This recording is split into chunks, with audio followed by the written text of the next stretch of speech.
మనం నువ్వు ఇక్కడ ఎక్కడ వెళ్ళాలి అని, ఇంకా అత్రి వెళ్ళిపోతాను సార్, మళ్ళీ లీవ్ అయిపోతున్నాను. నువ్వు వెళ్ళలేదు, రేపు పొద్దున్న నాతో పాటు మెడ్రాస్ వస్తావు, ఏమవుతుందంటే ఫ్రెండ్కి చెప్పి లీవ్ ఎక్స్టెండ్ చేయిస్తాను సార్ అన్నాడు.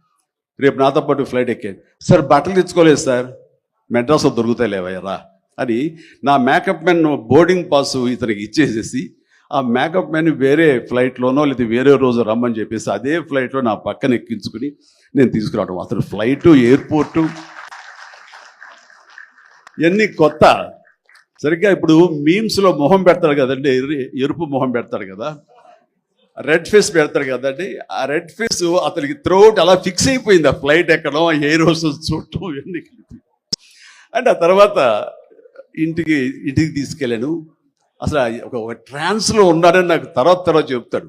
మా వెళ్ళేసరికి ఈడేవడరా బాబు, అసలు ఇంత ఎర్రటి ఫేస్ వేసుకుని వచ్చాడు అని మా తమ్ముళ్ళు ఇద్దరు చూసి ఇంతగా చూడటం, అన్నయ్య వచ్చి మన డైనింగ్ టేబుల్ మీద కూర్చోబెడికి భోజనం పెట్టడం, వాటితో పాటు టైం స్పెండ్ చేయటం, ఇవన్నీ చూస్తుండే వాళ్ళకి అన్నయ్యకి ఎంతో నచ్చితేనే కానీ ఒక మనిషిని ఇలాగా దగ్గర దరిచేరడం అని చెప్పేసి అనుకుంటూ వాళ్ళ ఆ రోజు నుంచి ఎక్కడ ఏ 100th ఫంక్షన్ జరిగినా, ఎక్కడ ఏ ముహూర్తాలు జరిగినా, ఎక్కడ ఏ పార్టీలు జరిగినా సరే బ్రహ్మానందాన్ని వెంట వేసుకుని నేను అందరి దగ్గరికి వెళ్ళటం. అక్కడికి వెళ్ళిన తర్వాత పెద్ద పెద్ద ప్రొడక్షన్ హౌసెస్ నిర్మాతలకు పరిచయం చేయటం, బ్రహ్మాండం చేయవే అదే బిచ్చి అంటే వెంటనే ఆయన చేసేయటం, వాడికి భలే చేస్తున్నాడయ్యా అని అంటాం. అక్కడి నుంచి రావు గోపాలరావు గారు, రామలింగ గారు ఇలాంటి క్యారెక్టర్ యాక్టర్ల దగ్గర ఆ షూటింగ్ ఉంటే అక్కడ చేయించడం.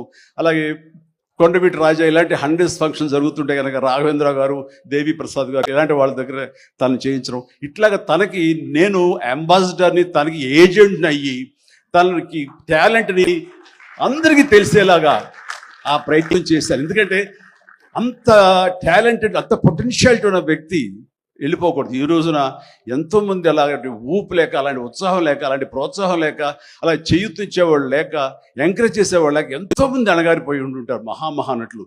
బట్ బ్రహ్మానందాన్ని అలా కాదని తీసుకొచ్చి చేసినందుకు ఇప్పటికీ మా ఇద్దరి మధ్య సత్సంబంధం ఉంది, ఆ ప్రేమానురాగాలు ఉన్నాయి, ఆ గురు శిష్యుల అనుబంధం ఉంది. అండ్ అది ఈ రోజున ఇలాంటి గొప్ప ఫీల్డ్లో, ఇంత అద్భుతమైన ఫీల్డ్లో ఇంతగా రాణించి బ్రహ్మానందం అంటే ఒక ఎన్ని రకాల అవార్డులు, Guinness book awards, Padma awards, ఇంకా ఒకటేంటండి ఎన్నెన్నో. ఒకసారి వాళ్ళ ఇంటికి వెళ్తే కనుక ఇంత పెద్ద హాల్ నిండా తనకు వచ్చేటువంటి మెమెంటోస్తో నింపేశాడు. అంటే ఎంత తన చరిత్ర అంతా కనపడుతుంది ఆ రూమ్లో. నాకు ఆశ్చర్యం వేసింది, అద్భుతం అనిపించింది.